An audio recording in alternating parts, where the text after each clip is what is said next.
Chair, appreciate it.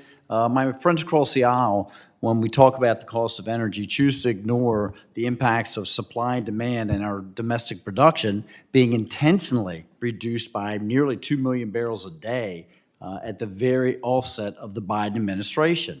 They never bring up the amazing profits from renewable energy companies, much of which was extracted from taxpayers with no choice in the matter in the form of federal subsidies. It came directly from tax dollars, and not because they actually consumed any energy whatsoever. So I'd just like to list a few of these. Some of the biggest profit margins in the country last year, okay? 2022, we didn't hear about this. All we hear is about the oil and gas. GE, renewable energy, okay? $5.84 billion net profits, 22. Iberdrola, $4.99 billion net profit. Next era, $3.83 billion.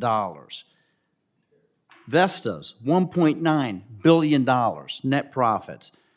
DACO, New Energy, $1.63 billion. Brookfield Renewable, $887 million. These are all net profit numbers. We never hear about that. All we hear about are the oil and gas companies that had major profit margins. But again, my friends across the aisle refuse to acknowledge the facts of supply and demand and this global market.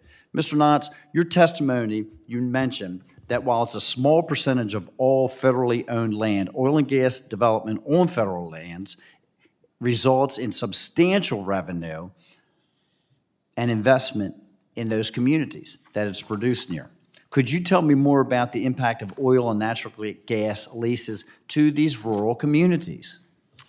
Congressman, again, it's hugely important. The revenue source from both onshore and offshore is key to local communities, even throughout the West. The impact on jobs, economic development, schools are so dependent on this mineral revenue, which is a great resource. So, again, we feel that our industry is reducing its footprint, doing a much better job of addressing issues. At the same time that the footprint's getting smaller, we're producing more oil and natural gas from single well pads.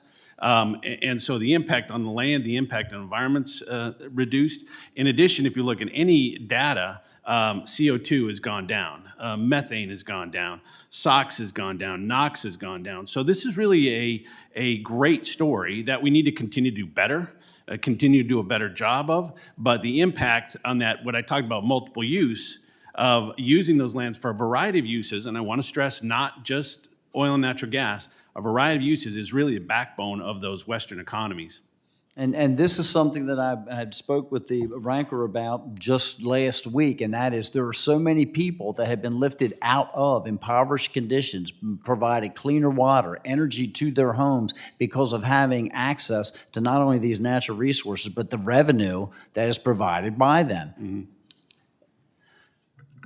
Mr. Knotts, you also mentioned in your testimony that no modern economy can function without oil and natural gas production. I understand that you are a petroleum expert, so I hope it's not unfair to ask you a policy question, but energy is a commodity that's based on the global conditions and influences.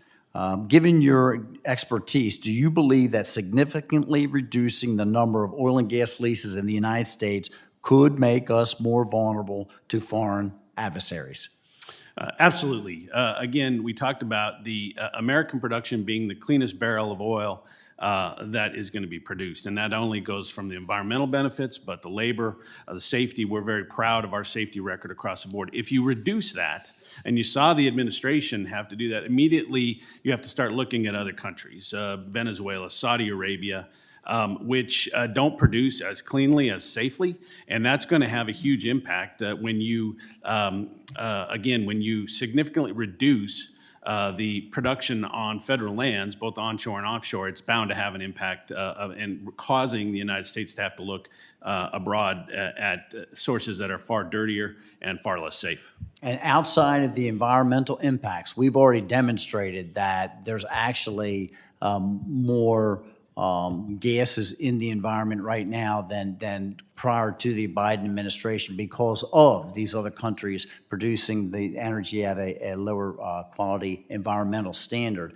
What do you believe it does to our national security when we start relying more upon these adversaries for our energy? It's, again, something we always talk about, which is more than even energy independence, it's energy security. It benefits the world when the United States is an energy superpower, and the renaissance that happened in the oil and natural gas, the shale revolution, really has given us the ability, again, just look at any headline in today's paper, what's happening.